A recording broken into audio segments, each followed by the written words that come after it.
I have got so many testimony over testimony that when I started evangelizing in Punjab 10 years ago, I didn't know about covering, about prayer.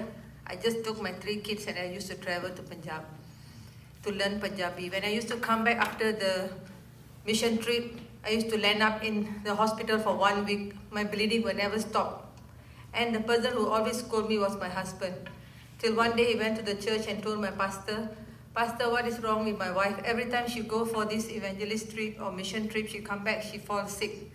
Then my church started praying over it.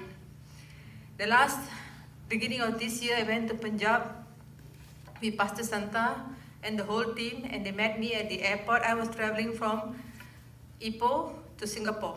I was waiting for them at the Singapore airport, and there was no communication on my phone. But from nowhere, my daughter called me from London. And that was one private number. I answered the call, and she told me, "Mom, my son Palraj met an accident. He is a doctor in Langkawi. That is a duty-free area where everybody get drunk.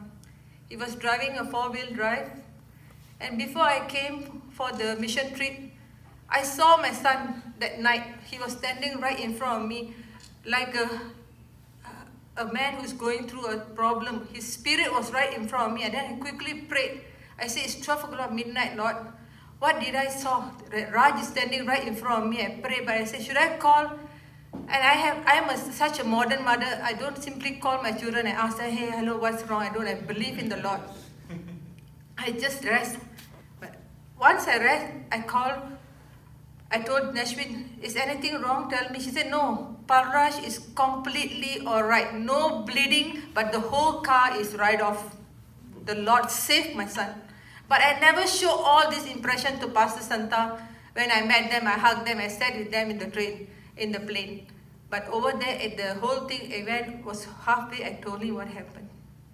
And a few years ago, my husband met an accident. You can see he's standing and traveling with me. His car also overturned, completely dried off. But the Lord is always my Savior. I never stop doing God's work. In my cars or in my handbags is always full of tracts. I will give to any strangers also. Testimony over testimony. So I believe the Lord is my Savior. Nobody can touch any of us who are traveling, because there are so many behind people in the church who are praying for us. Amen. Amen.